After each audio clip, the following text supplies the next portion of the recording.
पुंडलिक वरदे हरी विठ्ठल श्री ज्ञानदेव तुकाराम. तरी संवाद तोची दर्शन जो समता शुभ्रवर्ण देव उन्मेष सूक्ष्मे क्षण विघ्नराज. सद्गुरु श्री ज्ञानेश्वर महाराज ग्रंथाला आरंभ करतात. वाङ्मय गणेशाचं मंगलाचरण करताना त्या गणेशाच्या डोळ्याचा विचार आता सुरू झालेला आहे. भगवान गणेशाचे डोळे हे सूक्ष्म ज्ञान आहे असं ज्ञानोबाराय म्हणतात. डोळ्यांच्या ठिकाणी ज्ञानोबारायांनी सूक्ष्म ज्ञानाला ठेवलेलं आहे. देव उन्मेष सूक्ष्मे क्षण विघ्नराज. विघ्नराज हे विशेषण पुढं आलं, त्याचा विचार नंतर करता येईल. आता हे सूक्ष्म ज्ञान डोळ्यांच्या ठिकाणी ठेवा, दृष्टीच्या ठिकाणी ठेवा, हे कशा करता? त्या पुराणाचं वर्णन करताना भगवंताच्या संबंधानं पुराणाच्या महात्म्यात आलंय. ते पुराणाचं मोठेपण कशात आहे हे सांगताना त्यांनी असं म्हटलंय, श्रुती स्मृती तू नेत्रे द्वे पुराणम हृदयम स्मृतम. असं कुठल्या पुराणात आलंय लक्षात नाही आता, पण श्रुती स्मृती तू नेत्रे द्वे. भगवंताचे दोन डोळे म्हणजे श्रुती आणि स्मृती असतात. याच्यातली श्रुती आणि याच्यातली स्मृती. श्रुती काय सांगते? श्रुती आपल्याला ज्ञान सांगते. आणि स्मृती काय सांगते? स्मृती आपल्याला निर्दोष कर्म कसं करावं हे सांगते. स्मृतीमधून विशेषत्वाने कर्माचा विचार आला, श्रुतीमधून विशेषत्वानं ज्ञानाचा विचार आला. श्रुती उपनिषद या अर्थाने आपण विचार करा. वेद उपनिषद, वेदांत उपनिषदाचा शेवटचा भाग म्हणून वेदांत कशी संगती लावा? ही उपनिषद आम्हाला ज्ञान सांगतात. तो ज्ञानाचा एक डोळा आहे भगवंताचा, आणि दुसरा डोळा आहे तो स्मृतीचा आहे. स्मृती आम्हाला कर्म सांगते. याज्ञवल्क्य स्मृती असेल, मनुस्मृती असेल, पराशर स्मृती असेल, या सगळ्या स्मृती आम्हाला कर्म निर्दोष कसं करावं, कर्माच्या संबंधामध्ये काय काय परिणाम होतात, सकाम कर्मातून निष्काम कर्मामध्ये जाण्याकरता कोणती प्रक्रिया, काय साधारण मानवी जीवनाचा वैचारिक प्रवास असावा, या संबंधामध्ये स्मृती आपल्याला बोलून दाखवते.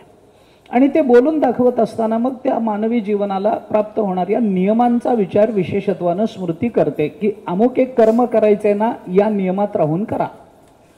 मग तुम्हाला कर्म करण्यापूर्वी त्या विशिष्ट कर्माचा अधिकार प्राप्त करून घ्यायचा असेल तर त्याच्याकरता अमुक अमुक कर्म करून अधिकार प्राप्त करून घ्या. आणि तो अधिकार प्राप्त झाल्यानंतर या चौकटीमध्ये नियमाच्या राहून अमुक अमुक कर्म करा, म्हणजे त्या कर्माचं पुण्य तुम्हाला प्राप्त होईल. मग त्या पुण्याचा विचार करता करता करता करता पुण्यरहित पापपुण्याची उत्पत्ती न करणारं जे कर्म आहे की ज्याला कर्म अशी संज्ञा सुद्धा कदाचित प्राप्त होणार नाही, अशी जी क्रिया ज्याला निष्काम कर्माचरण आपण म्हणतो, ते कर्माचरण आपल्याकडून व्हावं. तद्वारा अंतःकरण शुद्धी व्हावी आणि अंतःकरण शुद्धीतून नंतर श्रुतीतून सांगितलेला सिद्धांत आपल्या गळी उतरावा. तो गुरुमुखातून महावाक्य बोधानं यावा आणि मानवी जीवन कृतार्थ होऊन जावं, याच्याकरता स्मृती कार्यरत असतात. आता मला हे आठवायचं कारण आता असं आहे, हे श्रुती स्मृतीतून नेत्रे द्वे पुराणम हृदयम स्मृतम, हे पुराणाचा विचार आत्ता करायचं कारण नाही आपल्याला. पुराण म्हणजे हे पुराणाचा विचार हे चालू आहे, महिमान गाणं चालू आहे, पुराणाचं महात्म्य सांगणं चालू आहे, म्हणून पुराणाला हृदय म्हटलं.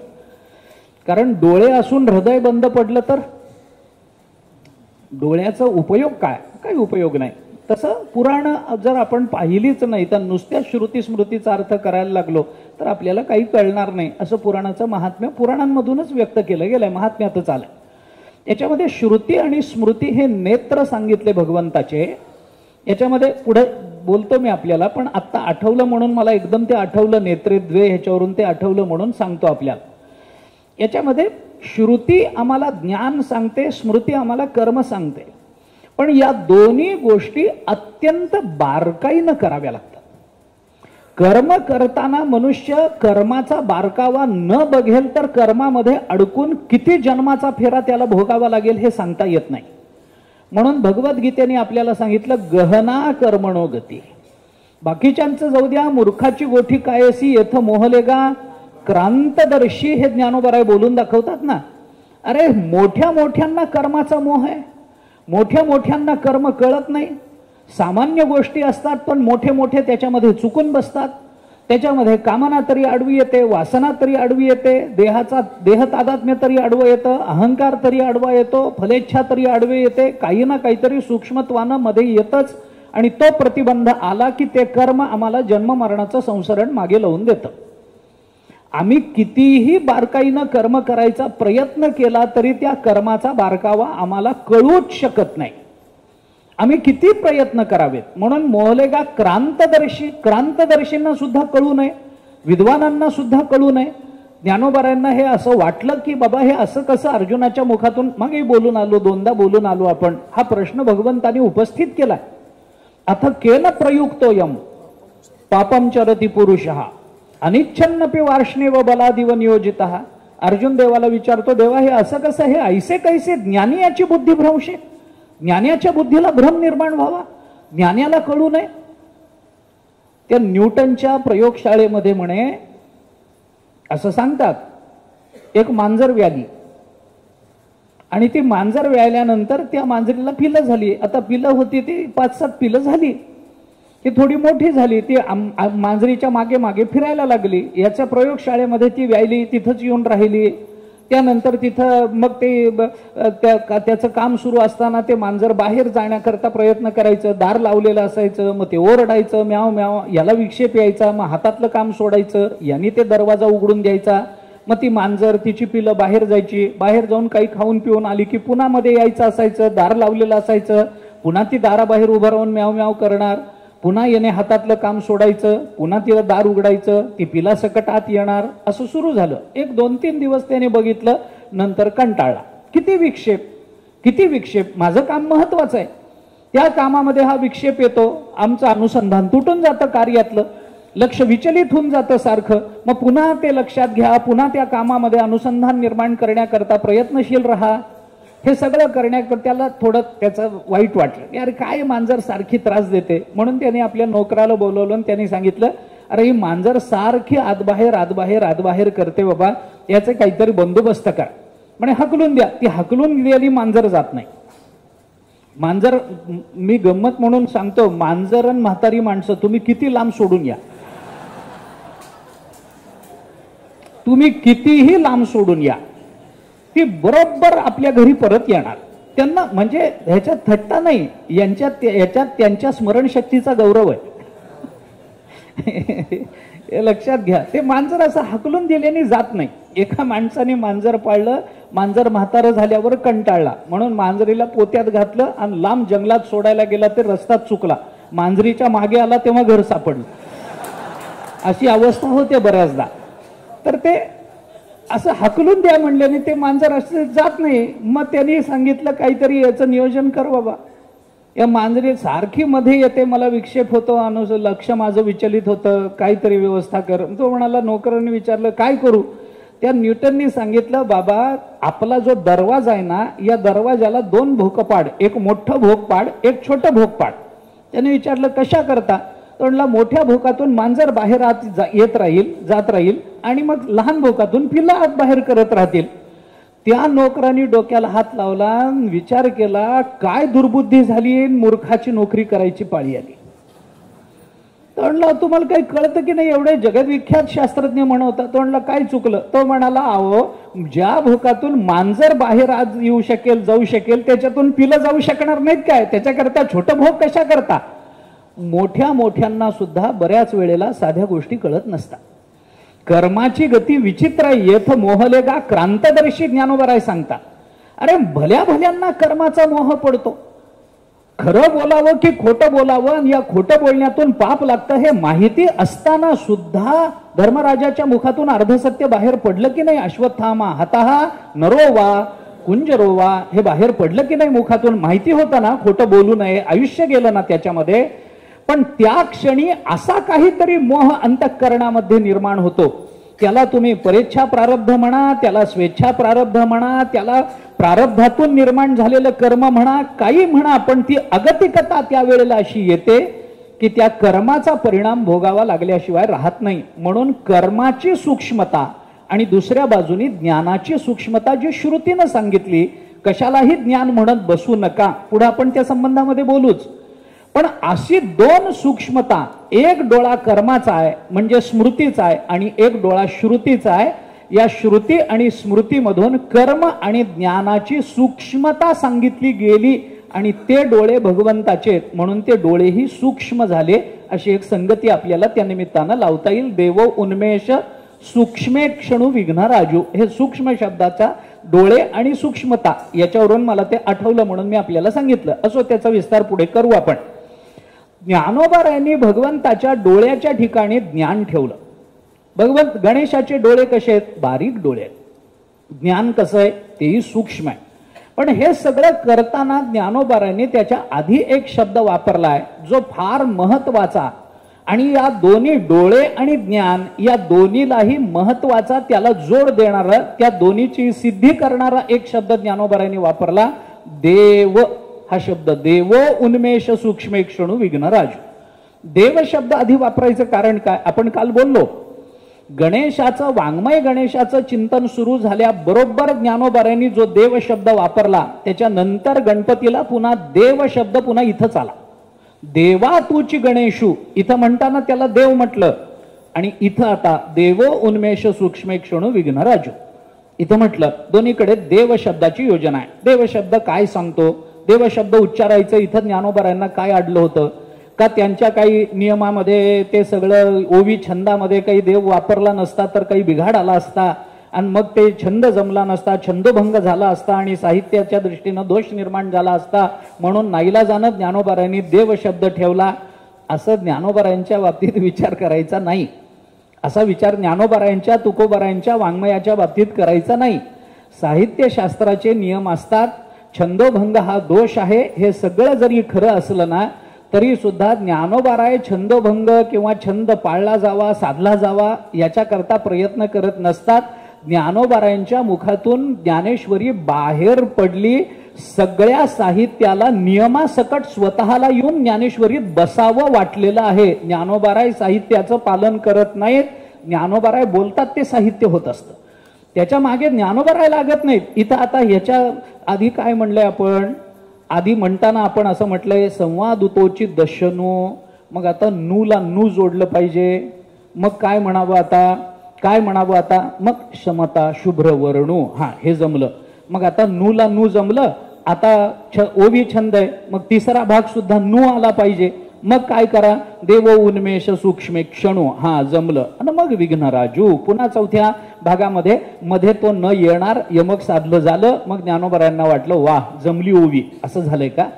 नाही हो. ओवीला वाटलं की आपण ज्ञानोबारायांच्या मुखातून बाहेर पडल्याशिवाय आपल्याला किंमत येत नाही, म्हणून ओवी स्वतः ज्ञानोबारायांच्या मुखातून बाहेर पडते, असं नाही आहे. ज्ञानोबाराय देव शब्दाची योजना करतात, त्याच्या मागे योजकता आहे, त्याच्या मागे काही हेतू आहे. काय हेतू आहे? डोळे आणि ज्ञानाचा विचार चालू आहे ना. उन्मेष सूक्ष्मे क्षणू हा विचार चालू आहे ना. उन्मेषाचा आणि डोळ्याचा विचार चालू आहे ना, ज्ञानाचा आणि डोळ्याचा. या दोन्ही कारणाकरता देव शब्दाची योजना याच्याकरता आहे की देव शब्द दिव धातूपासून आहे. दिव धातू प्रकाशने या अर्थाने आहे आणि जो प्रकाशित होतो आणि जो प्रकाशित करतो त्याला देव असं म्हणतात. डोळ्यांना जो प्रकाशित करतो, डोळ्यांना जो विषय दाखवण्याकरता विषयावर प्रकाश टाकतो आणि जो स्वतः स्वयंप्रकाशी आहे त्याला देव असं म्हणतात. असा देव, त्याला उन्मेष सूक्ष्मे क्षणू ही ज्ञानोबारायांची योजना आहे. हे लक्षात घ्या. आपण त्या दृष्टीने काल बोलत होतो. प्रकाशाचा संबंध डोळ्याशी आहे आणि प्रकाशाचा संबंध ज्ञानाशी आहे. ज्ञान आणि डोळा हे आहेच आहे. ज्ञानाचा डोळा डोळसा हे ज्ञानोबारायांनी बोलून दाखवलंय. आपण त्याही दृष्टीने विचार करून आलो. डोळ्याला जशी प्रकाशाची गरज आहे तशी ज्ञानालाही प्रकाशाची गरज आहे. प्रत्यक्ष ज्ञानाची प्रक्रिया पाहताना काल आपण हे सगळं बोलून आलोय. दोन्ही प्रकाशाचा विचार करावा लागेल की नाही. एक अंधकाराचा विचार करावा लागेल आणि एक अज्ञानाचा विचार करावा लागेल. दोन्ही आवरणाचा विचार करणं अपरिहार्य आहे. एक आवरण आहे ते अंधकाराचं आवरण आहे, एक आवरण आहे ते अज्ञानाचं आवरण आहे. अंधकाराचं आवरण दूर करण्याकरताही प्रकाशच पाहिजे आणि अज्ञानाचं आवरण दूर करण्याकरताही प्रकाशच पाहिजे. अंधकाराच्या आवरणाच्या निवृत्तीकरता बाह्य प्रकाश, जड प्रकाश, भौतिक प्रकाश पुरतो. परंतु अज्ञानाच्या आवरणाच्या निवृत्तीकरता मात्र आपल्याला चित अविकारी प्रकाश आणि स्वयंप्रकाश या दोन प्रकाशाचा विचार करावा लागेल. पुढे बोलतो त्या संबंधामध्ये. म्हणून ज्ञानोबारायांनी दोन्ही प्रकाशाचा विचार करून प्रकाशवाचक असा देव शब्द पहिल्यांदा योजला आणि देवो उन्मेष सूक्ष्मेक्षणो विघ्न राजू. आपण काल त्या संबंधामध्ये बोलून आलो. अंधकाराचं आवरण गेलं पाहिजे, कारण अंधकार असताना आपल्याला वस्तू दिसणार नाही. आपण थोडा विचार करून पहा. गंमत काय असते, व्यवहारामध्ये अंधकाराचं आवरण दूर करणारा, एक थोडं बोलतो, अंधकाराचं आवरण दूर करणारा आणि अज्ञानाचं आवरण दूर करणारा या दोन गोष्टी वेगळ्या असू शकतात. व्यवहारामध्ये असं असेल, अंधाऱ्या खोलीमध्ये एखादं भांड बघण्याकरता गेलेला मनुष्य ज्या वेळेला तिथं अंधार आहे हे कळतं त्याला, त्यावेळेला हातामध्ये तो काहीतरी पणती काही दिवा घेऊन जातो. दिवा घेऊन गेल्यानंतर त्या दिव्यानी काय केलं, त्यात आम्हाला अंधकाराची आधी जाणीव झाली. त्या दिव्याने काय केलं, दिवा अंधकाराचा प्रकाशक आहे का दिवा अंधकाराचा निवारक आहे? दिवा अंधकाराचा प्रकाशक का निवारक? आपल्याला निवारक म्हणून त्याचा विचार करावा लागेल. परंतु परमार्थामध्ये जो निवारक आहे तोच प्रकाशक आहे आणि जो प्रकाशक आहे तोच निवारक आहे. परमार्थाचा विचार केला तर अज्ञानाचा प्रकाशकही तोच आहे आणि अज्ञानाचा निवारकही तोच आहे. अज्ञान कळतं कुणामुळे? परमात्म्यालाच कळतं. परमात्म्यामुळेच आम्हाला अज्ञान कळतं. आपण विष्णू पुराणातलं एक प्रमाण मध्ये देऊन आलो.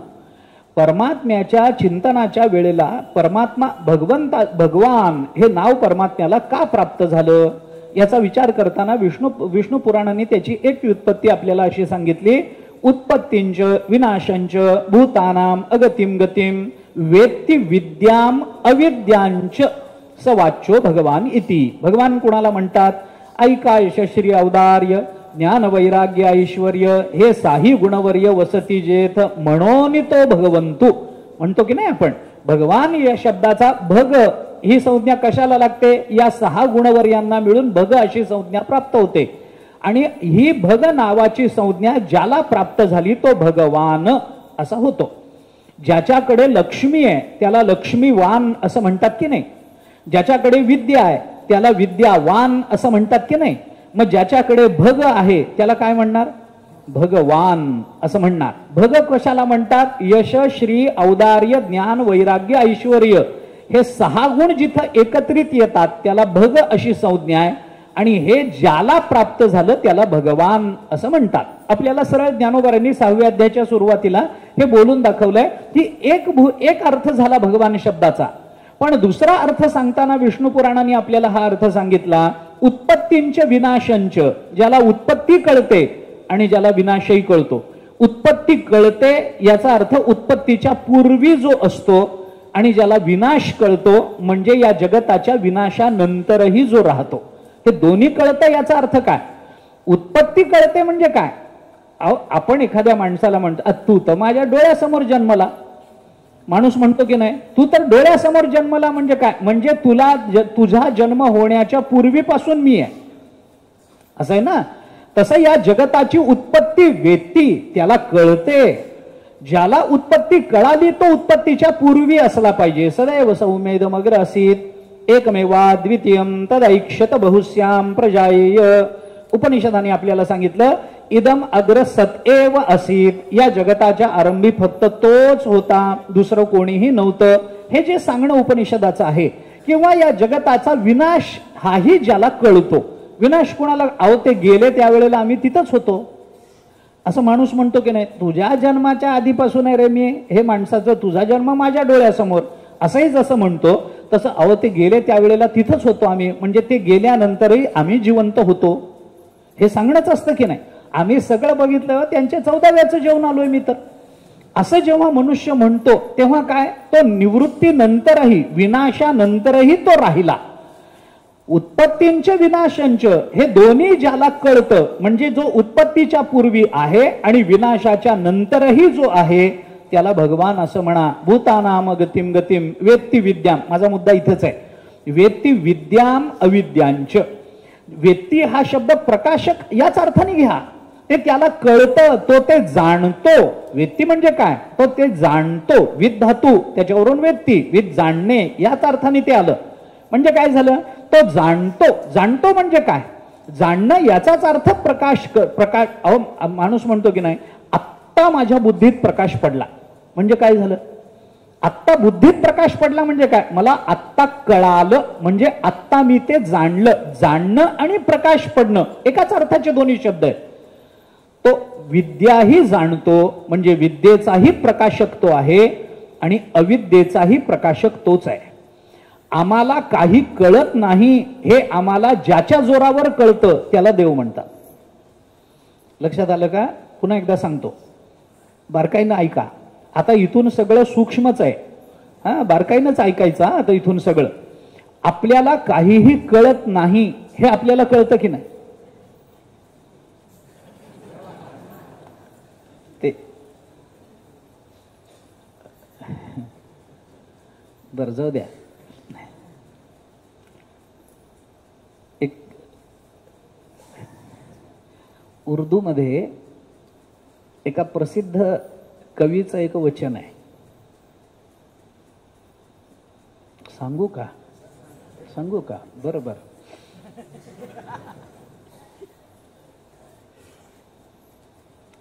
इस इल्म से, इल्म शब्दाचा अर्थ आहे विद्या. इल्म म्हणतात त्याला, इल्म असा शब्द. इस इल्म से कुछ जानना चाहते हैं. या विद्येनं आम्हाला काही कळेल असं आम्हाला वाटलं होतं, लेकिन जाना तो इतना ही जाना कि कुछ भी नहीं जाना. आम्हाला एवढ्या सगळ्या विद्येनी एवढंच कळलं की आम्हाला काही कळत नाही. भगवंतानी अध्यात्म विद्येला स्वतःची विभूती 10व्या अध्यायात का सांगितली? बाकीच्या विद्या काय भगवंताच्या विभूती नाहीत काय? आहेत ना. पण बाकीच्या विद्या किंवा अध्यात्म विद्या, विद्यानाम हे एक म्हणा, अध्यात्म ज्ञान नित्यत्वम हे 13व्या अध्यायातलं दुसरं वचन म्हणा, हे काय आहे? अध्यात्म विद्येला सोडून बाकीच्या सगळ्या विद्या या आम्हाला काही कळत नाही हे आम्हाला कळावं याच्याकरता आहे. अध्यात्म विद्येला सोडून बाकीच्या सगळ्या विद्या आम्हाला काही कळत नाही हे आम्हाला कळावं म्हणून आहे. आणि आम्हाला जे कळून आमच्या जीवनाची धन्यता आहे ते कळण्याकरता जी विद्या आहे तिचं नाव अध्यात्म विद्या आहे. बाकीच्या विद्या या अध्यात्म विद्येमध्ये हा फरक आहे. जाऊ द्या, कशा करता मी हे सांगत आलो. व्यक्ती इथं आपलं चाललं होतं. अविद्येचा प्रकाशकही तोच आहे, पण नुसता प्रकाशक नाही, अविद्येचा निवारकही तो आहे. अविद्या निवृत्त करणारा कोण आहे? भगवत कृपेनच अविद्या निवृत्त होते. नायमात्मा प्रवचनेन लभ्या न मे दयान बहुना श्रुतेन यमे वैश वृणुते तेन लभ्या. ज्या वेळेला त्याला हे जाणून देण्याची इच्छा असेल त्याच वेळेला आपल्याला ते कळतं. नाहीतर आत्मा हा आम्हाला नायम आत्मा प्रवचने न लभ्या, तो प्रवचनानं कळत नाही. न मेधया, तो आपल्या बुद्धीनं आपल्याला कळत नाही. न बहुना श्रुतेनं, तो काही खूप श्रवण करून वर्षानुवर्ष श्रवण करून बहुश्रुत होऊन आम्हाला आत्मा कळत नाही. मग आम्हाला आत्मा कधी कळतो? ज्या वेळेला आम्हाला आत्मा कळावा अशी त्याची इच्छा असते त्याच वेळेला आम्हाला आत्मा कळतो. एरवी आम्हाला कितीही प्रयत्न करून तो कळणार नाही. म्हणजे काय झालं? आमच्या अविद्येचा निवारकही तोच झाला, आमच्या अविद्येचा प्रकाशकही तोच झाला. हे मला आपल्याला त्या संबंधामध्ये सांगायचं आहे. आता हा विचार जो ज्ञानोबारांनी आपल्याला बोलून दाखवला की हा परमात्मा भगवान गणेशाचे दोन्ही डोळे हे सांगत असताना त्याला देव शब्दाची योजना तिथं ज्ञानोबारांनी केली आणि गणपतीला पुन्हा देव म्हटलं कारण तो सगळ्याचा प्रकाशक आहे, तोच अविद्येचा निवारक आहे. म्हणून सकलार्थमती प्रकाशू असं दुसऱ्याच ओवीमध्ये ज्ञानोबारांनी त्यांच्या संबंधाने शब्द देवा तुची गणेशू सकलार्थमती प्रकाशू किंवा सकलमती प्रकाशू काय आपले पाठ असतील ते बघा. म्हणून निवृत्तीदासू अवधारी जोजे हे ज्ञानोबारांनी बोलून दाखवलं. गणपती सगळ्या अविद्येचे निवारकही आहेत. आणि दिवा घेऊन मनुष्य जेव्हा अंधार शोधायला जाईल तेव्हा त्या दिव्याने अंधार आम्हाला कळेल का अंधार निवृत्त होईल? दिव्याच्या प्रकाशात अंधार कळेल का? आम्ही दिवा घेऊन अंधार तुकोबारायांचं वचन आहे, दीप घेऊन धुंडिता अंधार भेटे हा विचार अघटित. तुकोबाराय बोलतात, दिवा घेऊन मनुष्य जर अंधार शोधायला जाईल तर दिव्याच्या प्रकाशामध्ये आम्हाला अंधार दिसला, हे बोलणं काही खरंय का? हा विचार अघटित आहे. भेटे दिवा घेऊन अंधार भेटे हा विचार अघटित आहे. दिवा घेऊन कुणाला अंधार प्राप्त होत नाही. यथा दीपम विना रात्रो भांडोपस्करणम ग्रहे. योग वासिष्ठामध्ये हाच दृष्टांत आपल्याला दिसून येतो. दृष्टांतेन विना राम न अपूर्व अवबुध्यते यथा दीपम विना रात्रो भांडोपस्करणम ग्रहे. योग वासिष्ठातही आपल्याला ही भूमिका दिसून येते. ते दृष्टांत सिद्धांताच्या संबंधात आहे, पण दृष्टांत म्हणून हाच दिला. दृष्टांताशिवाय सिद्धांत कळत नाही. दृष्टांतेन विना राम न अपूर्व अवबुध्यते. अपूर्व असणारा जो सिद्धांत, जो आतापर्यंत आम्हाला कधी कळाला नव्हता, तो सिद्धांत आम्हाला न अवबुध्यते, तो आम्हाला कळत नाही. मग कशाने कळतो? दृष्टांताने कळतो. कशा पद्धतीनं? जसं अंधारातलं भांड आमच्या डोळ्याला दिसत नाही, पण हातातल्या दिव्याने मात्र ते अंधारातलं घरातलं भांड जसं दिसतं, तसं हातामध्ये दृष्टांताचा प्रकाश घेऊन आम्ही गेलो तरच सिद्धांत आम्हाला कळू शकतो. याच्या करता म्हणून ह्या दृष्टांत देऊन आपल्याला योग वासिष्ठांनी सांगितलं. हे कशा करता? दीप घेऊन धुंडिता अंधार भेटे हा विचार अघटित. आता परमात्मा हा प्रकाशक आहे. आम्हाला डोळे आहेत, पण त्याचा प्रकाश नसेल तर ते डोळे काही करू शकणार नाहीत. डोळ्याचा प्रकाशक तोच आहे, कारण प्रत्येक इंद्रियाच्या अधिष्ठात्री देवता आहेत वगैरे वगैरे वगैरे. हे सगळं जरी असलं तरी जोपर्यंत आमच्या डोळ्याला दिसावं अशी त्याची इच्छा होत नाही तोपर्यंत आमच्या डोळ्याला दिसतच नाही. जोपर्यंत आमच्या कानाला ऐकू यावं अशी त्याची इच्छा होत नाही. सगळ्या इंद्रियांच्या बाबतीत असंच लावून घ्यायचं. देवाच्याच कृपेनं हे सगळं होईल, त्याच्याच इच्छेनं हे सगळं होईल वगैरे वगैरे. चाले हे शरीर कोणाची सत्ते, कोण बोलविते हरिवीण वगैरे वगैरे. नेहमीच आपण सांगतो, ऐकवी देखवी एक नारायण तयाचे भजन चुको नको, मानसाची देव चालवी अहंता वगैरे. हे नेहमीच आपण सांगत आलोय. भगवंताच्या कृपेनंच होईल. तुझिया सत्तेने वेदासी बोलणे, सूर्यासी चालणे, तुझिया बळे ऐसा तू समर्थ आहे ना. ब्रह्मांडाचा धनी आहे तो परमात्मा. तो सगळ्या जीवावर त्याची सत्ता चालते. आपण त्याचा विचार आता करायचा नाहीये. पण परमात्मा प्रकाशक आहे, तो जाणतो, याचाच अर्थ तो प्रकाशक आहे. याचा अर्थ काय? याचा अर्थ आज आपण जे काही नुसतं बघतो याचंच नाही, नुसतं ऐकतो याचंच नाही, आपल्याकडून जी क्रिया होते ना, आपलं जे कर्तृत्व सिद्ध होतं ना, त्या कर्तृत्वाधिकामधली ऊर्जा ती सुद्धा त्याचीच असते. अहो, मला हात हलवायचा असेल तर ऊर्जा लागते. ऊर्जा लागते. ती ऊर्जा पुरवणारा प्राण आहे, ती ऊर्जा पुरवणारं अन्न आहे, ती ऊर्जा पुरवणारं पाणी आहे.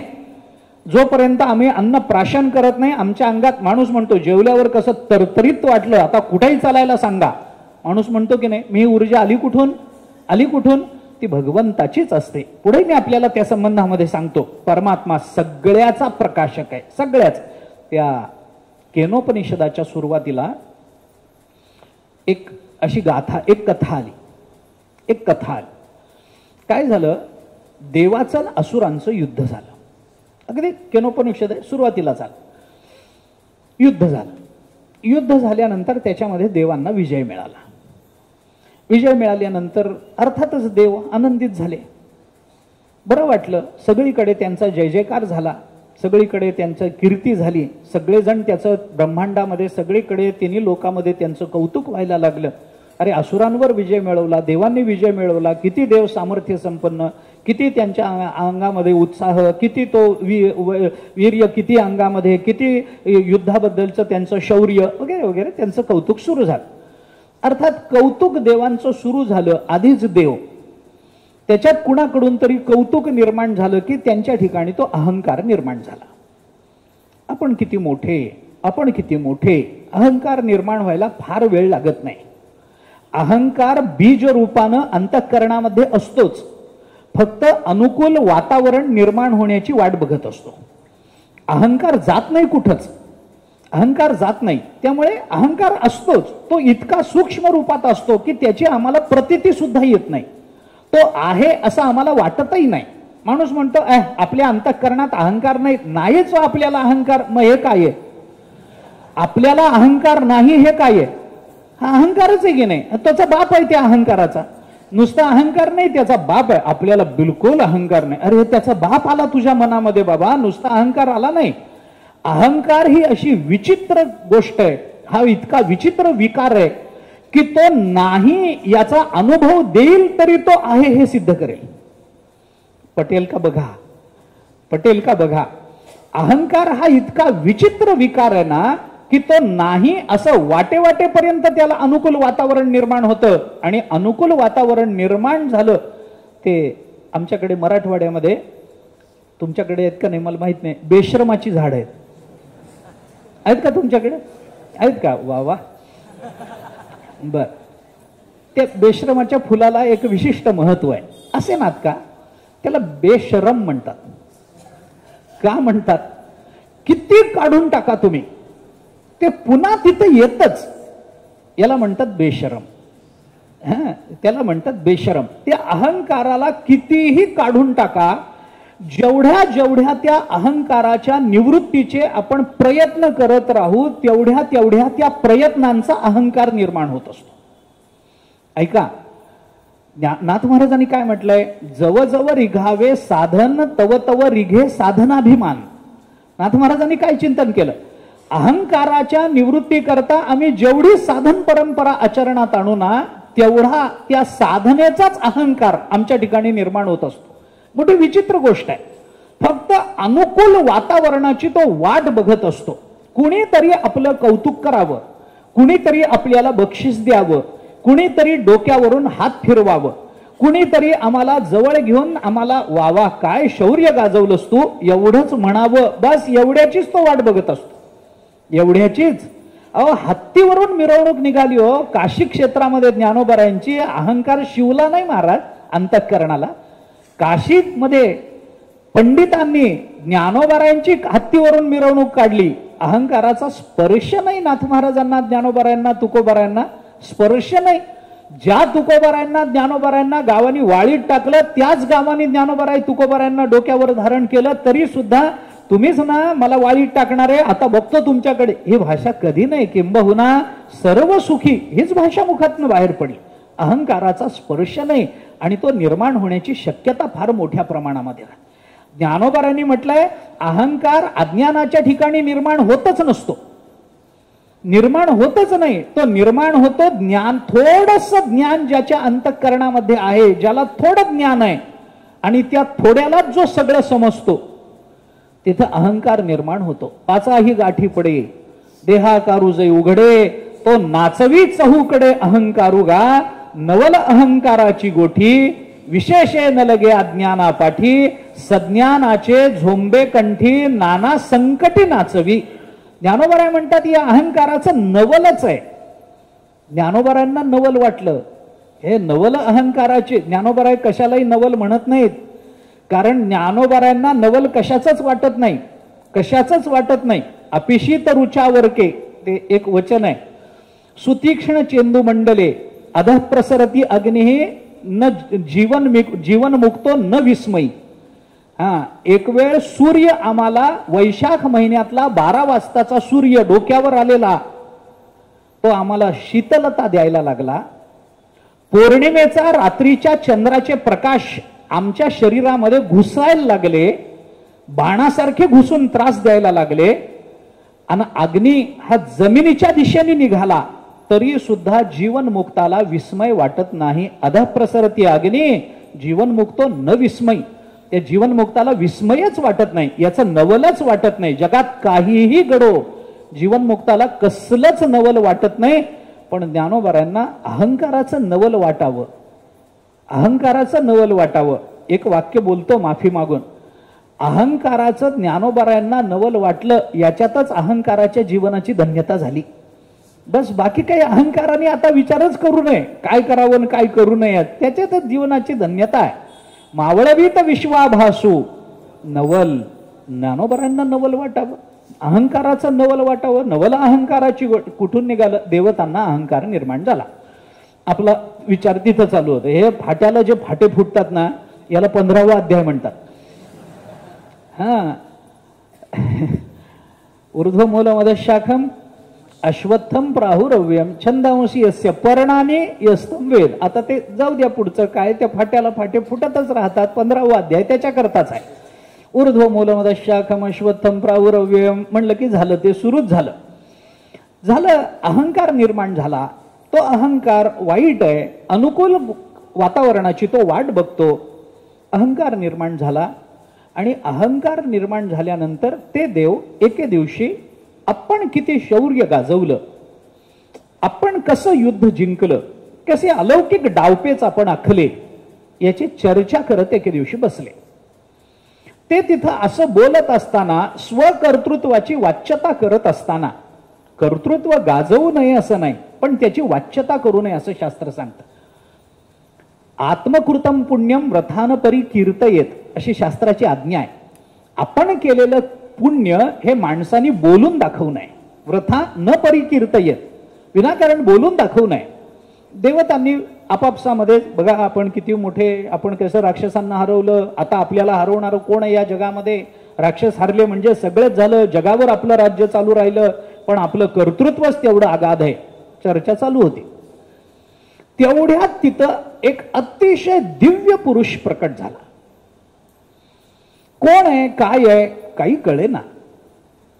काय करावं? कोणीतरी आहे, बाहेरचा दिसतोय.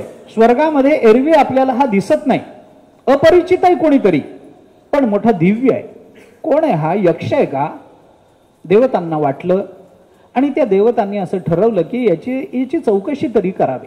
बाहेरून आलेला दिसतोय, इथला दिसत नाही. इथला असता तर कधीतरी अमृत पिताना इकडं तिकडं फिरताना दिसला असता आपल्याला, पण हा इथला दिसत नाही.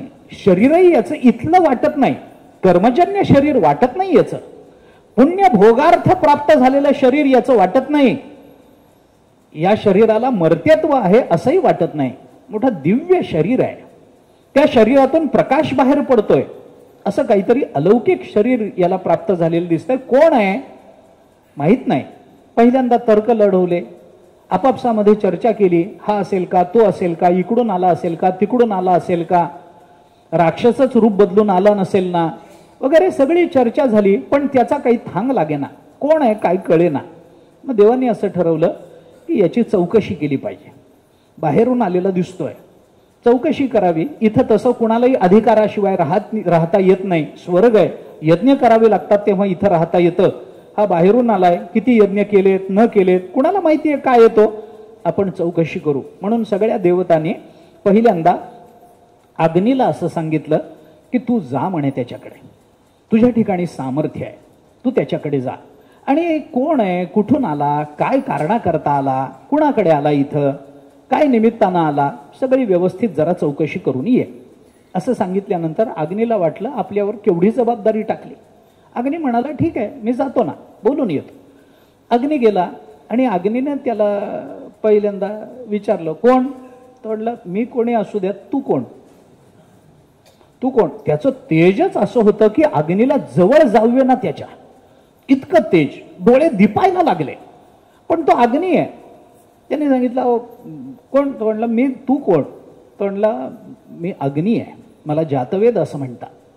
असं बर, काय बाबा काय करतोस, काय तू नोकरी उद्योगधंदा काही उदरनिर्वाह करता, काय तू करतोस, काय काय सामर्थ्य काय तुझं, तुला अग्नी म्हणतात का. बर जातवेद नाव आहे, हो एक नाव आहे माझं जातवेद. बर ठीक आहे, असे नका. मग जातवेदास तू काय करतोस, काय सामर्थ्य काय तुझं. हे म्हणल्यानंतर त्याने सांगितलं अहो ही सगळी पृथ्वी सगळे जड पदार्थ जे जे कार्य म्हणून उत्पन्न झालेलं आहे, जे जे कार्य दशेला आलेलं आहे, त्या सगळ्याला मी क्षणार्धात जाळून टाकू शकतो, जगासकट जाळून टाकू शकतो, असं माझं सामर्थ्य आहे. असं ऐकल्यानंतर तो म्हणाला असं का, इतकं सामर्थ्य. हो म्हणे सगळ्या पृथ्वी सकट कार्य पदार्थाला मी जाळून टाकू शकतो. असं त्यांनी तिथली एक वाळलेली गवताची काडी उचलली. त्या यक्षाने एक वाळलेली गवताची काडी उचलली, अग्नीसमोर ठेवली आणि त्याला सांगितलं हे जाळून दाखव बरं. अग्नी म्हणाला अहो मी जग जाळण्याची भाषा करतोय, तुम्ही काय करताय. म्हणलं असेल, मी नाही म्हणत नाही. एवढी गवताची काडी वाळलेली आहे, ती काही ओली नाही, वाळलेली गवताची काडी एवढी जाळून तर दाखव. अग्नी म्हणाला मी तुम्हाला मुख्यमंत्री होण्याचा माझा अधिकार आहे म्हणून सांगतो, तर तुम्ही मला ग्रामपंचायतीत निवडून या म्हणून सांगता? अरे मी जग जाळण्याची भाषा करतो आणि गवताची काडी जाळण्याची मला तुम्ही जाळण्याकरता मला सांगता? काय माझा अपमान आहे? तो म्हणाला जाळून तर दाखव, मला कळलं तर पाहिजे. शीतावरून भाताची परीक्षा होत असते. गवताची काडी जर तू बसल्या ठिकाणी नुसतं बघून जर जाळता आली तुला, बस आहे, मला कळेल तुझं सामर्थ्य काय. त्या अग्नीनं आपलं सगळं सामर्थ्य पणाला लावलं, सगळं सामर्थ्य. गवताची काडी जागेवरून हल्ली नाही, जळलं तर दूर, धक्का बसला नाही गवताच्या काडीला. खजील झाला. त्याच्याकडे मान उचलून बघावं असं सुद्धा अग्नीला वाटेना. इतका मोठा अपमान आतापर्यंत आपला कधी झाला नाही. वारंवार अपमान होतात. अग्नीवर सरळ फुंकर मारणं हा सुद्धा अपमान मानलाय अग्नीचा. कधी अग्नी मेणबत्ती आपण पेटवतो, काम झालं की फू करून विजवतो, विजवू नये. अग्नीवर थुंकल्याचा दोष आहे. तोंडातून थुंकी बाहेर पडते, हातावर फुंकावं, हातावरचा वायू त्याच्यावर पोचवावा. यज्ञामध्ये सगळीकडे असं आहे. यज्ञ करताना जर मधून उठण्याचा प्रसंग आला तर आपल्या पायाचा तळवा अग्नीला दिसला तरी यज्ञ अपुरा राहतो. तिथून उठताना कसं उठणार? आपण पाय असं पुढे करणार, मग खाली ठेवणार. तो तळवा अग्नीला दिसला की अग्नीचा अपमान झाला. अग्नीवर फुंकर मारली, अग्नीचा अपमान झाला. वारंवार. पण एवढा अपमान हे अज्ञानी लोकांकडून होईना का अपमान? पण स्वर्गात आला, माझ्या घरी आला आणि माझाच अपमान करतो. त्या अग्नीनं खाली मान घातली. काही बोलताच आलं नाही, वर बघण्याचं धाडस झालं नाही. खजील झाला, परत आला. देवाने विचारलं काय झालं रे, कोण आहे? कळलं नाही. चौकशी करण्याचा प्रयत्न केला पण जमलं नाही. पण अलौकिक सामर्थ्य त्याच्या ठिकाणी आहे असं वाटतंय. मला तर काही कल्पना आली नाही. मी परत आलो म्हणल्यानंतर देवांनी सांगितलं ठीक आहे, आलास ना, नाही जमलं ना तुला, जाऊ दे. त्यांनी वायूला बोलवलं आणि वायूला सांगितलं तू जा रे, तू जा, तू जरा बघ कोण आहे, काय आहे, कुठून आला, कुणाकडे आला, किती दिवस राहणार आहे इथे, चौकशी करून घे. वायू गेला. वायूलाही त्याने विचारलं तू कोण आहेस? वायूने सांगितलं मी वायू, मातरेश्वर माझं एक नाव आहे, अमुक आहे तमुक आहे. काय सामर्थ्य? तो म्हणला क्षणार्धात जगासकट सगळे कार्यपदार्थ उडवून लावीन एवढं सामर्थ्य आहे. त्याने ती काडी तिथंच ठेवली होती. तो म्हणला उडवून दाखव. तो म्हणाला अहो मी जग उडवून लावणे, तू उडवून दाखव. वायूने प्रयत्न केले, जमलं नाही. काडी कणभर हल्ली नाही. आता वाळलेल्या गवताच्या काडीला उडवण्याकरता वायूला काय सगळं सामर्थ्य पणाला लावलं त्यांनी, जमलं नाही. खजील झाला. खाली मान घालून तोही परत आला. मग देवाने ठरवलं की या अग्नी काय वायू काय यांच्याकडून जर हे काम होणार नसेल ना, तर मग आपल्या देवतांचा राजा जो इंद्र आहे त्या इंद्राकडे गेलं पाहिजे. इंद्राकडे जावं. इंद्राकडे गेले. इंद्राला सांगितलं तुम्ही चौकशी करून या, तुम्ही आमचे राजे आहात. या दोघांना जमलं नाही, त्यांच्याकडे डोळे उघडून बघण्याचं धाडस झालं नाही, अपमानित झाले परत आले. तुम्ही राजे आहात, तुमच्या हातात सत्ता आहे, जा बघा कोण आहे तो, काय करण्याकरता आला बघा, नाहीतर मागून येईल आणि तुमची खुर्ची गिळून बसल. बघा जा जा म्हणल्यानंतर इंद्र निघाला. तर आधीच राजा, त्याच्यात युद्ध जिंकलेला, त्यामुळे त्याच्याकडे अहंकार जास्तच होता, जास्तच अहंकार होता. अहंकार घेऊन अहंकारानं भरलेला तो इंद्र जसं लांबून बघत गेला की कोण असेल हा, काय असेल, अनुमान करत करत करत बघू तरी, जवळ जाऊन बघू कोण आहे ते, अहंकार आहे ना, बघू म्हणून जवळ जाईस्तोर तो महत्व जो दिव्य पुरुष प्रकट झाला होता तो गुप्त झाला. त्यांनी इंद्राचं तोंडही बघितलं नाही. काय असतं, अल्पस्वल्प अहंकारामध्ये सामर्थ्याची न्यूनता प्रकट झाली की तो अपमान वाटत असतो. ऐका, मी गंमत म्हणून नियम सांगतो हा, बघा माझं म्हणणं चुकायचं असलं तर द्या सोडून, माझं काही म्हणणं नाही. पण जिथं अहंकार कमी असतो ना थोडासा, तिथं आपल्या सामर्थ्याची न्यूनता सिद्ध झाली की अपमान वाटतो, अहंकार दुखावला जातो. पण जे अहंकाराने असे थपथपलेले असतात, गच्च भरलेले असतात ना, त्यांना अपमानाकरता त्यांच्या सामर्थ्याची न्यूनता सिद्ध करावी लागत नाही, फक्त त्यांच्या अहंकाराकडे दुर्लक्ष केलं तरी तो अपमान असतो. बघा विचार करून, एक मानसशास्त्र याच्या मागे.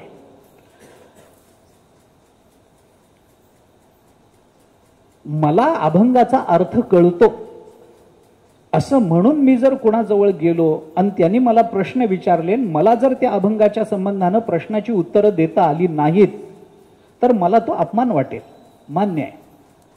पण मी सगळं वारकरी संप्रदायातलं वाङ्मय कोळून प्यायलोय. आपल्याला आता माहिती नाही असं काहीच नाही, असा अहंकारानं भरलेला माणूस, काय आता माणूस म्हणणं महाराज म्हणू का नको वाटलं मला, पण कल्पना करायला काय हरकत आहे. असा अहंकारानं भरलेला एखादा जर ऐटीत असा आला आणि लोकांनी त्याच्याकडे दुर्लक्षच केलं तर त्याला फार अपमान वाटतो. मी येऊन मला बघत नाहीत म्हणजे काय, माझ्यासारखा माणूस नाही, माझ्यासारखा ज्ञानी नाही, मला बघत नाहीत. इंद्राकडे त्यांनी दुर्लक्षच केलं, गुप्तच झाला, तो दिसेनासाच झाला. इंद्राला वाटलं मी एवढा मोठा राजा आणि मी येऊन माझ्याकडे बघत नाही म्हणजे काय, इंद्राला अपमान वाटला. पण इंद्राने आपले हे सोडलं नाही. तो म्हणाला अग्नीला दर्शन होतं जवळून, वायूला दर्शन होतं, आणि मी देवाचा राजा असून मला बघायला मिळत नाही म्हणजे काय. इंद्राने प्रार्थना करायला सुरुवात केली त्याची, कोण आहात आपण, आम्हाला माहिती नाही, एकदम गुप्त कसे झालात, आम्हाला कळलं नाही, कृपा करा, आपण प्रकट व्हा. इंद्राने प्रार्थना करायला प्रारंभ केला, पण तो काही केल्या प्रकट होईना. आणि तो जसा जसा प्रकट व्हायला वेळ लागायला लागला तसा तसा इंद्राचा अधिकाधिक अपमान व्हायला लागला. इतका अपमान वाटायला लागला, काय करावं त्याला कळेना. पण थोड्या वेळानं इंद्राची ती प्रार्थना सफल झाली आणि इंद्रानं बघितलं तर एक आकृती तिथं प्रकट झालेली इंद्राला दिसली. इंद्राने जवळ जाऊन बघितलं तर इंद्राला कळलं, अरे ही तर आपली माता आहे, पार्वती आहे. इंद्र जवळ जाऊन इंद्रानं बघितलं, अरे ही तर आपली पार्वती आहे, माता आहे आपली. पार्वती मातेच्या जवळ इंद्र पोहोचला. पार्वती मातेला इंद्राने नमस्कार केला आणि नमस्कार करून त्या पार्वती मातेला इंद्राने विचारलं, आपण इथं कशा काय. आणि इथे एक दिव्य पुरुष प्रकट झाला होता, त्याची चौकशी करावी म्हणून मी आलो होतो, पण आम्हाला काही कळलं नाही, अग्नीला कळलं नाही, वायूला कळलं नाही, तो कुठं गुप्त झाला कळलं नाही, एकदम त्याच्या जागी तुम्ही आलात, तुम्हीच वेगळ्या रूपाने आला होतात काय. पार्वती मातेनं सांगितलं, मी नव्हते आले. मग तो कोण आहे आपण आम्हाला सांगा, त्याची जरी भेट झाली नाही तर तुमच्या मुखातून कळू द्या आम्हाला की तो कोण होता, काय होता, कुठून आला, कशा करता आला, आम्हाला कळू द्या म्हणल्यानंतर पार्वती मातेने त्यांना सांगितलं, बाबा हा जो दिव्य पुरुष तुम्हाला दिसला तो यक्ष नव्हता, तो कोणता दिव्य पुरुष आहे असं वाटावं असंही काही नाहीये. मग कोण आहे ते. पार्वती मातेने सांगितलं, हे कोणी नाही, सगळ्या जगामध्ये प्रसिद्ध असलेलं ब्रह्म आहे, ब्रह्म, ते परब्रह्म आहे, हे पार्वती मातेने सांगितलं. 2 वेळेला ही कथा उपनिषदामध्ये आली आहे, 2 वेळेला आली. एका उपनिषदामध्ये ते स्वतःच प्रकट झाले आणि स्वतःचा परिचय करून दिला, आणि केनोपनिषदामध्ये तिथे पार्वती माता प्रकट झाली आणि तिने ते ब्रह्म आहे याचा उपदेश इंद्राला केला. अशा 2 कथा उपनिषदामध्ये सापडतात. मी कशा करता सांगतो, तिने परिचय करून दिला ब्रह्म. इंद्र म्हणाला, हे ब्रह्म काय भानगड, त्याला तेही कळलं नाही. इंद्र अहंकारानं भरलेलं शरीर, जीव, त्याने ब्रह्म त्यांनी सांगितलं, अरे तुम्ही जे बोलता, तुम्ही जे चालता, तुम्ही जे युद्ध करता, तुम्ही जे खाता, जे पिता, या सगळ्याला योग्य ठिकाणी पोचवणं, या सगळ्याला लागणारी ऊर्जा देणं, या सगळ्या करता कारण असणारं जर कोणी असेल तर त्याला ब्रह्म असं म्हणतात. हा विजय तुमचा नाही हे सांगण्याकरता ते ब्रह्म प्रकट झालं होतं. तुम्ही अहंकार घेऊ नका, अंतःकरणामध्ये अभिमानानं आपलं जीवन व्यर्थ घालवू नका. हे जे सगळा, हा जो सगळा असुरांवर विजय तुम्हाला प्राप्त झाला ना, हा तुमच्या सत्तेनं झाला नाही बाबा, हा त्याच्या सत्तेनं झाला. भगवंतांनी सांगितलं, आकाशे सर्वत्र वसावे, वायूने नावभरी उगी नसावे, पावके दहावे वर्षावे जळे, पर्वती बैसका न संडावी, समुद्री रेखा न ओलांडावी, पृथ्वीया भूते वहावी, हे आज्ञा माझी, म्या बोलविल्या वेदू बोले, म्या चालविल्या सूर्य चाले, म्या हलविल्या प्राणू हले जगाते चाळिता, मियाची नियमिला साता, काळू ग्रासत असे भूता, या म्हणिया गते पंडुसुता, सकळे जयाची ऐसा जो समर्थू, तो मी जगाचा नाथू, आणि गगना ऐसा साक्षीभूतू, तोही मीची. 9वा अध्याय, गतिर्भरता प्रभू साक्षी. या श्लोकावर ज्ञानोबारायांचं व्याख्यान वाचा आपण. ज्ञानोबाराय काय बोलतात ऐका भगवंताच्या मुखातून. ज्ञानोबारायांनी सांगितलं, अरे आकाश सर्वत्र वसावे हे मी सांगतो म्हणून. वायूने एका जागी थांबू नये ही वायूची सत्ता नाहीये, त्यांनी इकडं तिकडं फिरावं, मी सांगतो ही माझी आज्ञा आहे म्हणून. अग्नीनं कुणाला तरी जाळावं माझी सत्ता आहे, मी म्हणतो म्हणून. पावसाने पडावं, वर्षावे जळे, पाऊस पडावा मी म्हणतो म्हणून. तो प्रवचनाच्या आधी पडावा मी म्हणतो म्हणून. आहेच की नाही. भगवंतांनी सांगितलं, अरे पर्वती बसलेले पर्वत उडू नयेत.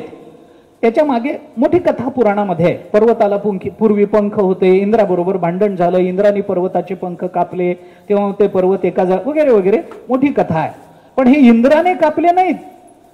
पर्वती बैसका न संडावी हे आज्ञा माझी. समुद्री रेखा न ओलांडावी, समुद्राने आपली मर्यादा सोडून हलू नये हे मी ठरवतो म्हणून.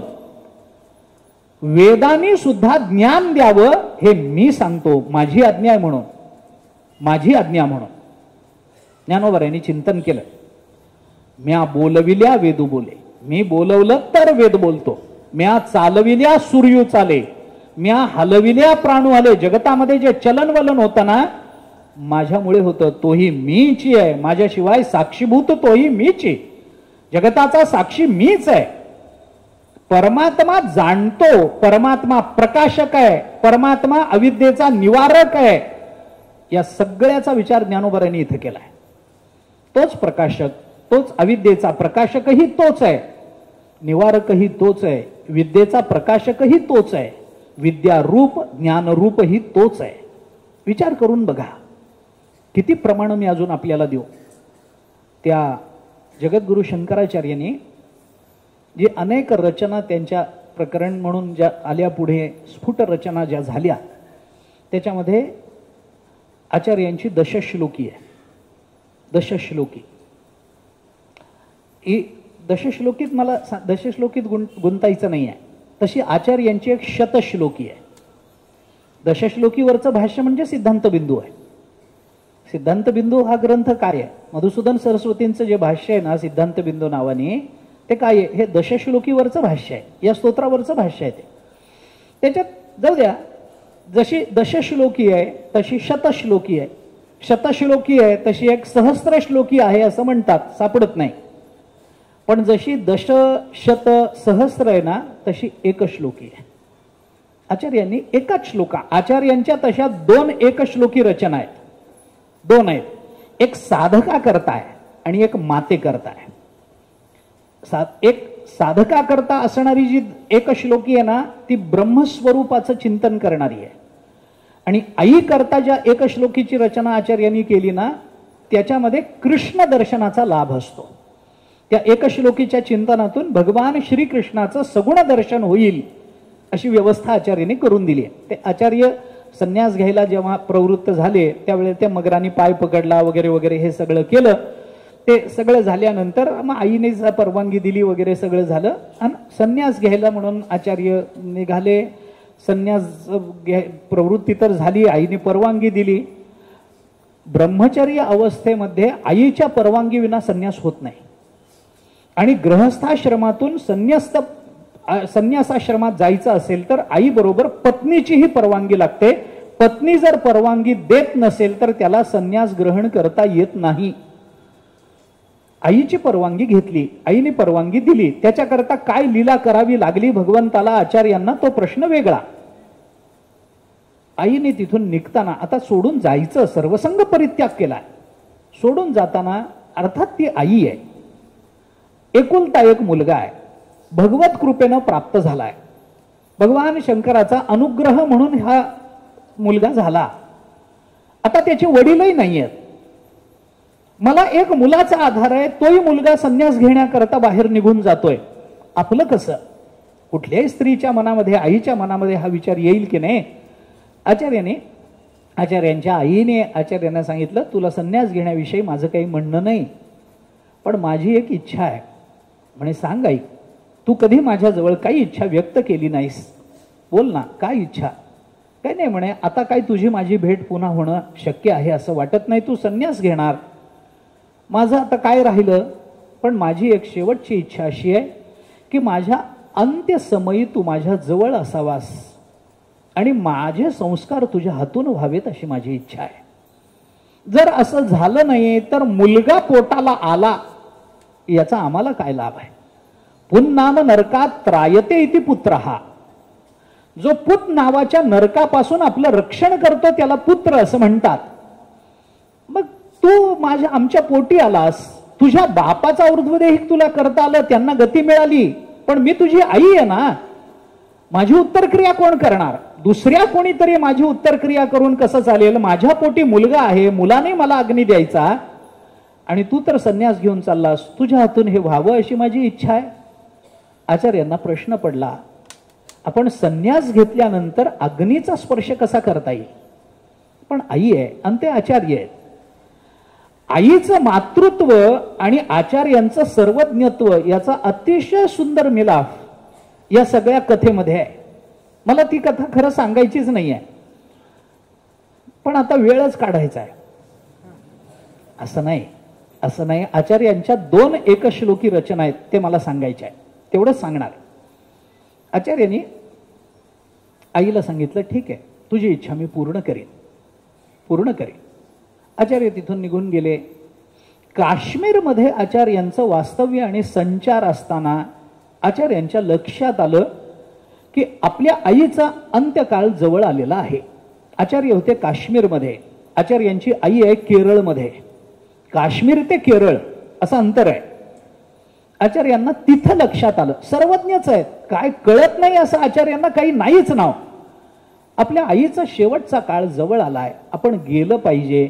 आचार्य तिथून जे निघाले, एक क्षणार्धात आईजवळ येऊन थांबले. आई अगदीच अंथरुणावर पडलेली, आचार्यांचीच वाट बघत असल्यासारखी, प्राण जाण्याकरता तत्पर होते, कुठल्याही क्षणी प्राण जातील. आचार्याने आपल्या मातेला डोकं आपल्या मांडीवर घेतलं. आचार्य बसले, आईशी बोलले. आईने सांगितलं, आलास, बरं वाटलं. हो म्हणे, मी तर शब्द दिला होता आई, येणं तर माझं कर्तव्य आहे, मी शब्द दिलेला आहे. बर. आईने सांगितलं, आता तू मोठा झालास, संन्यासी झालास, तुझी कीर्ती माझ्या कानावर आहे, माझं जीवन भरून गेलं, धन्य झाले मी, तुझ्यासारखा मुलगा आमच्या पोटी आला, अजून काय पाहिजे. प्रत्यक्ष परमात्मा आला म्हणतात, काहीच अडचण नाही. एक इच्छा आहे. म्हणे सांग आई. देवाचं दर्शन व्हावं असं वाटतंय. आचार्यांचीच आई येते. मरताना एवढं सोन्याचं मिळालं असतं तर बरं झालं असतं. आचार्यांची आई येते. थोडं गाडीतून फिरायचं होतं, असलं काही नाही. भगवंताचं दर्शन व्हावं. मी भगवान श्रीकृष्णांची आराधना करते आहे, रोज देवाची प्रार्थना करते. सगुण रूपामध्ये देवाने माझ्या समोर उभं राहावं आणि त्या परमात्म्याकडे बघत माझे डोळे मिटावेत, एवढीच इच्छा आहे. आचार्यांनी सांगितलं, हरकत नाही.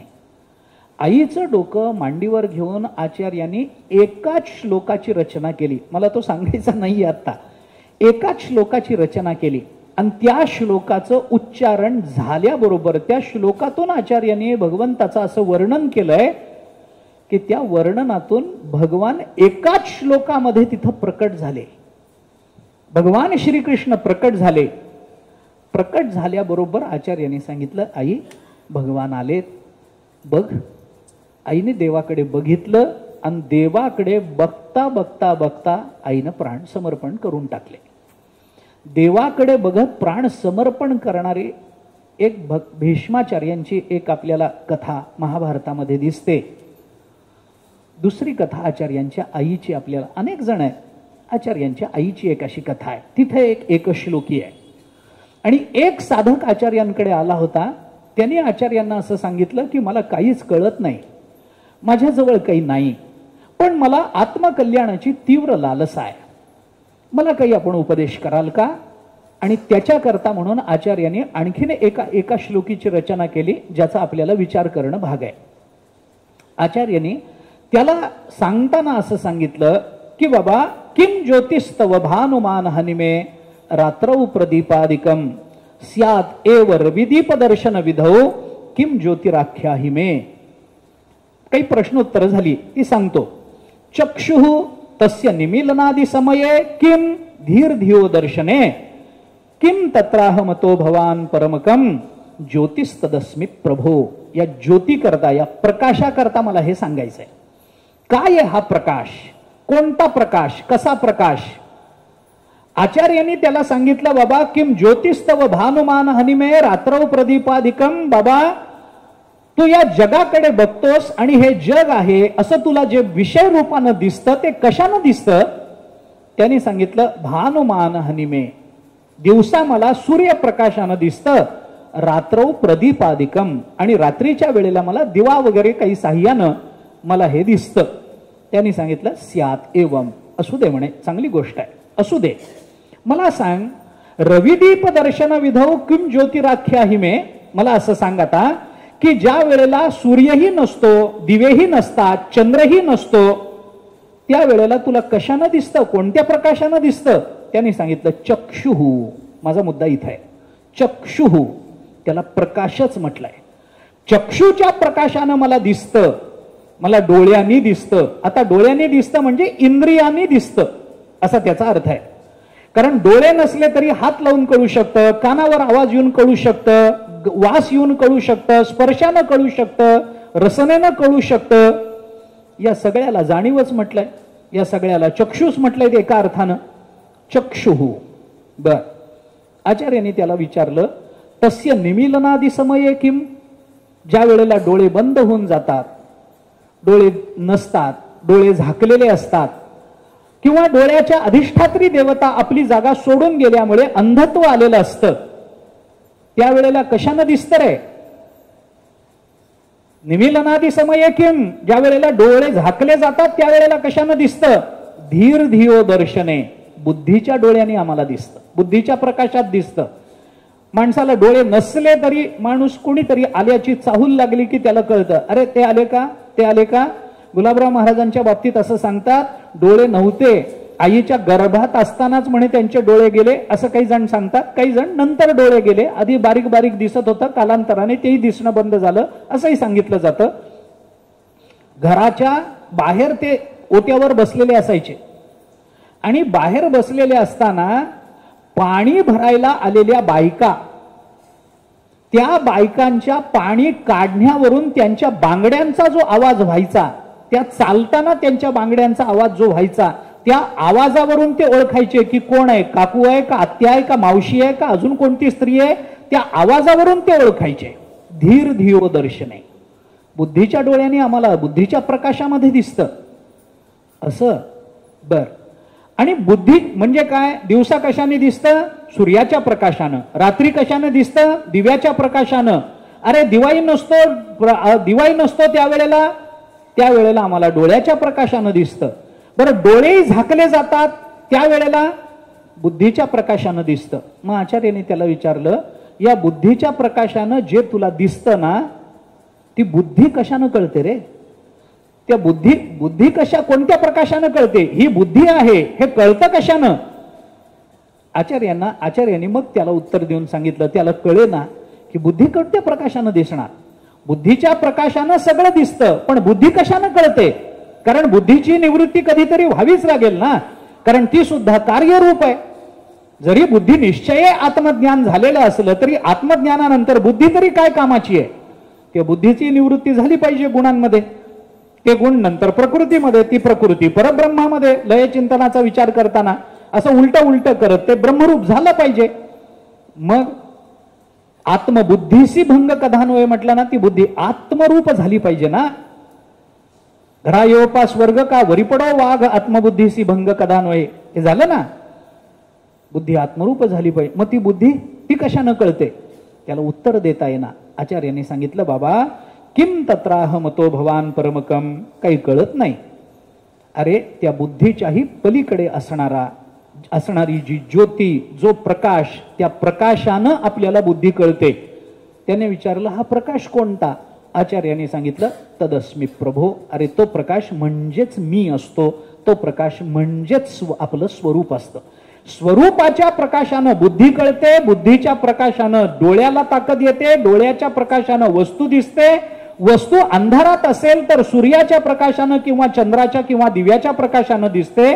पण हे सगळे जे प्रकाश पडतात ते स्वरूपाच्या प्रकाशावर अवलंबून असतात, हे लक्षात घेतलं पाहिजे. म्हणून काल आपण त्या उपनिषद वचनाचा तेवढ्या करता विचार केला. न तत्र सूर्यो भाती न चंद्र तारकम नेमा विद्युतो भांती कुतोयम अग्निः तमेव भान्तम अनुभाती सर्वम यस्य भासा सर्वमिदम विभाती. विभाती यस्य भासा सर्वमिदम हा ऐसा श्रुती काय वायसा ढेकरू देती. ज्ञानोबरायांनी अनुभवामृतामध्ये तीच श्रुती आपल्याला पुन्हा सांगून त्याचंच प्रमाण देऊन आपल्याला सांगितलं. म्हणजे हे सगळं प्रकाशाचं चिंतन झालं. हा परमात्मा प्रकाशक आहे आणि प्रकाशाचा संबंध ज्ञानाशी आहे, प्रकाशाचा संबंध डोळ्याशी आहे. मग हा कोणता प्रकाश याचा विचार करताना वेदांताने आपल्याला प्रकाशाचे 4 प्रकार सांगितलेले दिसून येतात. प्रकाश 4 प्रकारचा असतो. एक जड प्रकाश आहे, एक विकारी प्रकाश आहे, एक चित अविकारी प्रकाश आहे आणि एक स्वयं प्रकाश आहे. असे प्रकाशाचे 4 प्रकार आपल्याला करता येतात. त्या 4ही प्रकाराचा थोडासा विचार करून मग ज्ञानाची डोळ्याची सूक्ष्मता काय आहे याचा विचार करायचा आहे. उद्याला पाहू. पुंडलिक वरदे हरी विठ्ठल. श्री ज्ञानदेव तुकाराम विठ्ठला विठ्ठला विठ्ठला विठ्ठला विठ्ठला. पुंडलिक वरदे हरी विठ्ठल. श्री ज्ञानदेव